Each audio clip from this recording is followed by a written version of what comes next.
5 questions sur l'oraison. Bonjour à tous et bienvenue sur CatoWeb. Aujourd'hui, nous explorons une pratique au cœur de la vie spirituelle chrétienne, l'oraison.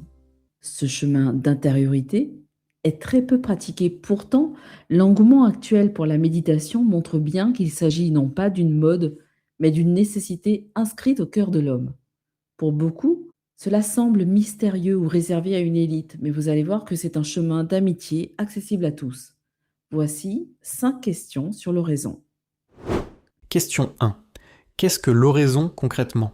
Selon le catéchisme de l'Église catholique, faire oraison, c'est s'ouvrir humblement à l'action mystérieuse de l'Esprit de Dieu qui agit dans le cœur de l'homme. Ce n'est pas une récitation de formules, mais un face-à-face, un cœur à cœur. C'est une prière de silence où l'on cesse de faire pour simplement être avec Dieu et se laisser aimer par lui. Question 2. Pourquoi est-il vital de faire oraison ? Les saints sont unanimes. L'oraison est aussi vitale pour l'âme que respirer ou manger l'est pour le corps. C'est le moyen le plus direct pour entrer en relation avec le Christ et actualiser l'union que la grâce établit entre Dieu et nous. Saint Jean-Eudes allait jusqu'à dire « c'est l'affaire la plus importante, la plus nécessaire, la plus pressée ». Elle transforme notre regard sur les autres et nous donne une paix profonde, même au milieu des tempêtes. Question 3. Comment s'y prendre pour bien commencer ? On se demande souvent par quoi débuter. D'abord, choisir un endroit calme et un moment régulier, idéalement le matin. Commencez modestement par 15 minutes chaque jour, par exemple. Ensuite, trouvez une position stable qui favorise le recueillement, le dos droit en étant attentif à sa respiration pour s'ancrer dans l'instant présent. Ensuite, pour éviter que l'esprit ne vagabonde, appuyez-vous sur un verset de l'Écriture, une icône, un crucifix, une image.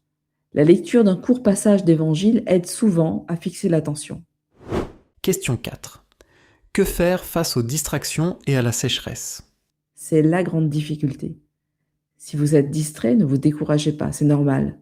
Si une préoccupation vous envahit, offrez-la à Dieu. Insérez-la dans votre prière. Parfois, on ne sent rien. C'est ce qu'on appelle la sécheresse. À ce moment-là, l'oraison devient un pur acte de foi et d'amour gratuit. Comme le disait le père Caffarel, il suffit parfois de s'exposer au regard de Dieu comme un drap déployé au soleil. L'essentiel n'est pas de réussir, mais d'être fidèle au rendez-vous. Question 5. Peut-on rester en oraison toute la journée ? Tout à fait, c'est l'oraison continuelle.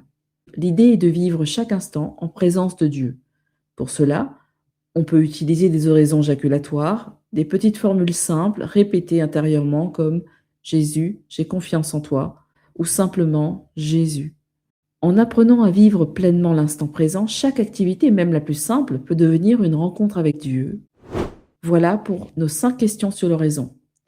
Retenez que l'oraison est un don de Dieu, avant d'être notre effort. Dieu nous attend avec impatience, alors n'attendons plus. Merci de nous avoir écoutés sur CatoWeb et à bientôt pour un nouvel épisode.